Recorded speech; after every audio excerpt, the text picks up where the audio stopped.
This is a flower bed right next to my back door off the porch. And we had a really nice sea grape here, but it drowned during the hurricanes.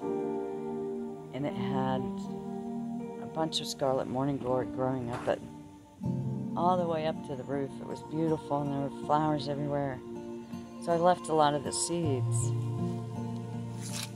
And now I have a bunch of seedlings coming up. That's what these guys are. Heart-shaped with the little notches, the little wings. And there's one back there.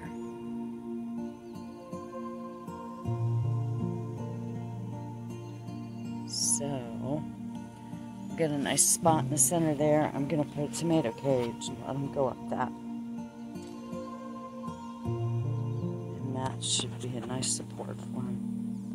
And we'll get lots of beautiful blooms, and the hummingbirds will show up, and the butterflies will show up, and it'll be gorgeous.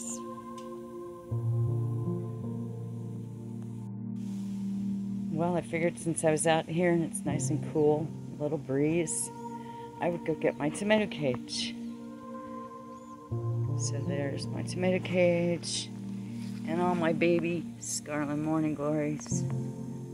So they're probably going to go up that and then go across to the swamp dogwood. And they'll probably go up at the swamp dogwood all the way to the top and make me go get a ladder to collect seeds. But that's okay,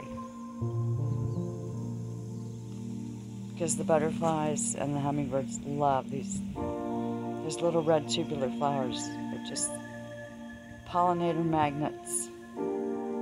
So we'll see how it goes.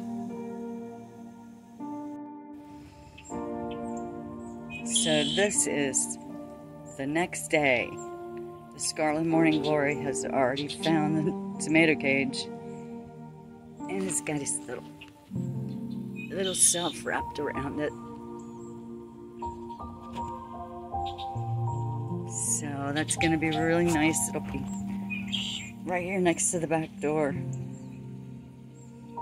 That's another one, if you haven't tried it, you really should try it. The hummingbirds love those. Even though it's an annual, if you let it go to seed when you plant it, then you won't ever have to replant it again. It'll just come back from seed year after year.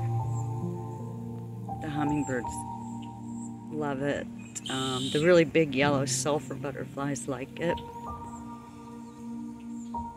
It's another wonderful native plant. Keep going, little plant.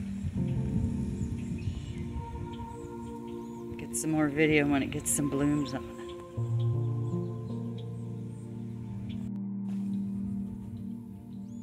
it. Alright, this is about 3 weeks worth of growth. So she's gone all the way up the tomato cage. She's already setting out blooms. And she's trying to go across here to the swamp dogwood. But the wind keeps breaking the tendrils off of it, so I don't know if that's going to work. I'm hoping it will, because then she'll spread over that way a little bit. But it's going to be nice having her right here by the back door so I can see the hummingbirds and the butterflies on the blooms, and it'll be easier for me to collect seeds to sell to you guys. So we can get these things growing everywhere, because I love scarlet morning glories. I know they're an annual, but if you let them reseed where you plant them, they'll come back up every year. The hummingbirds love them, the butterflies love them. They're super easy to grow. So I hope you get a chance to try scarlet morning glories.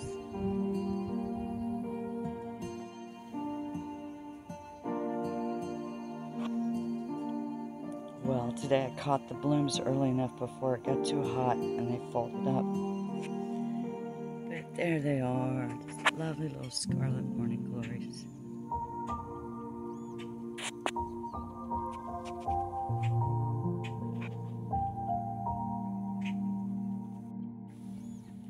Here's another angle of it.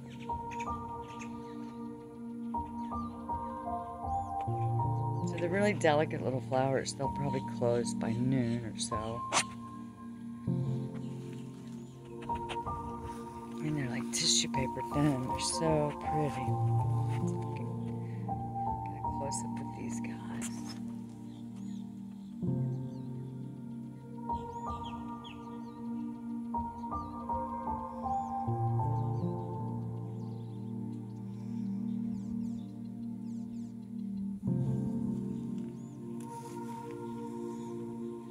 It's just so nice having that right by the back door.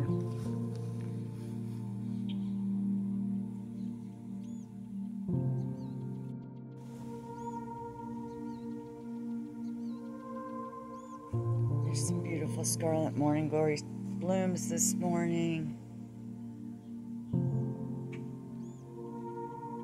They're so pretty. There's one, I think there's maybe 2 or 3 little vines at the base of this.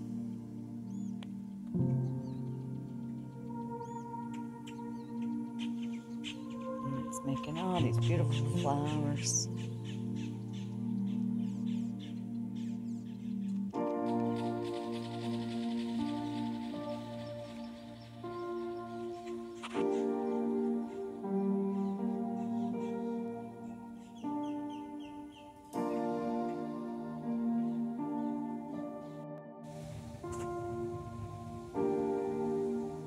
Some scarlet morning glories that are going up my magnolia.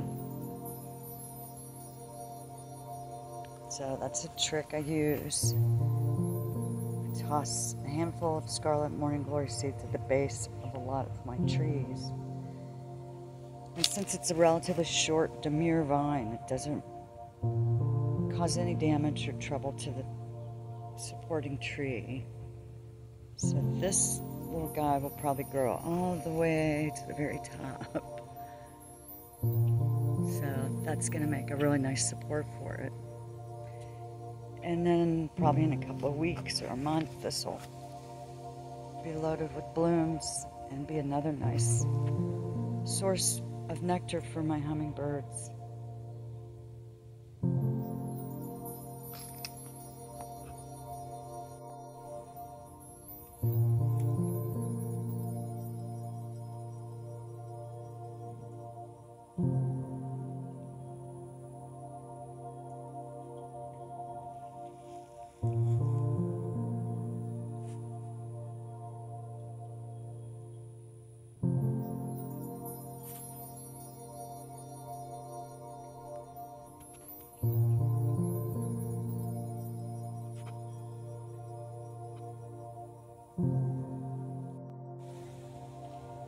Well, my scarlet morning glory never did make it over to the swamp dogwood.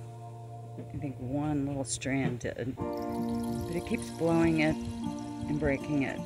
So I decided to try this. So I attached a chain to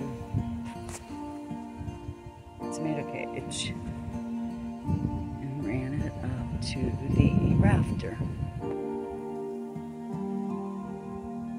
And then I started threading vines through it, so hopefully that will give it enough support so it can continue up there. So we'll see how it goes. It's worked beautifully. She sent up all of these tendrils. It's almost to the very top. Actually, it is to the very top. So that worked out pretty good.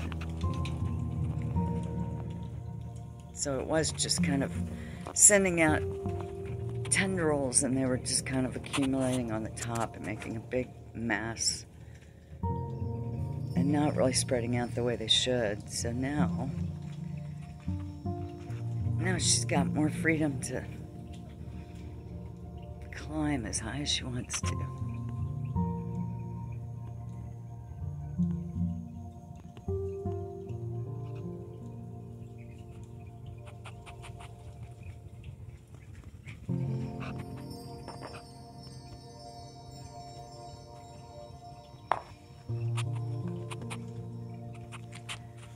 Enjoy your green space, everyone. Enjoy your Florida native plants.